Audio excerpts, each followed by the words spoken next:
We just dropped a bunch of new things with webhook events, and I want to show you those now.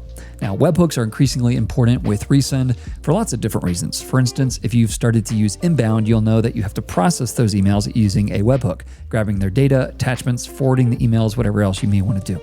It's also important for data retention. So if you want to move beyond our 1 or 3 or 7 days or whatever your retention policy happens to be, you need to grab that data from a webhook and store it in your own data source. Or maybe it's just the normal things like keeping a clean email list and handling bounces and complaints and removing them out of your marketing email lists. You can do all that with webhooks and resend. So we wanted to bring more visibility to all the events and their types. So first of all, let me show you the documentation. We've actually added a new top level documentation here with event webhooks here. So you can see not only do you get all the normal stuff we used to have, where it kind of gives you an overview of how to use them and how they work, but now we also have typed all the body parameters.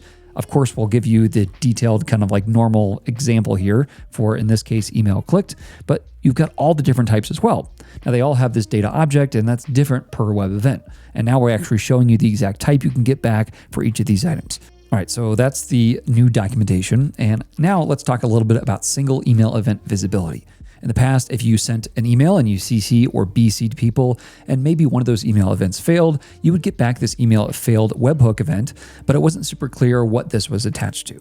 So now we've made it really clear that every time you receive any event, we will add just one of these items to this array, so you know exactly which email was affected, and then all the other ones will get their own email event payload as well.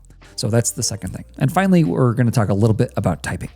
All right, so let's look at this sample project. You can see I have this webhook secret, and it's really important here that I'm verifying that this webhook came from recent. This is a good security practice, and we built it right in to the SDK. So here you can see I'm using the Node.js SDK, and I can get back the result. Now this will either throw an error or it will return to me the actual payload. So here you can see that I get back the result, and here I'm checking on the type. Now in the past, we didn't give full visibility into this, but now you can come in here and just check on the type and say, for instance, does this equal email dot, and you can see we've got full type safety here for you.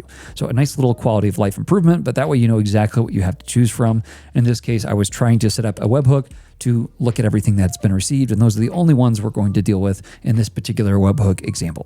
Well, I hope this is a big help to you with webhooks. There's a bunch more that you can do with webhooks, including programmatically creating them and updating them. Check out our documentation for that. If you have any questions about how to use them, how to set them up, why you might want to verify them, or what that looks like, please let me know, and I'd love to do a video letting you know. All right, thanks so much for watching this changelog video, and let me know what you'd like us to build next.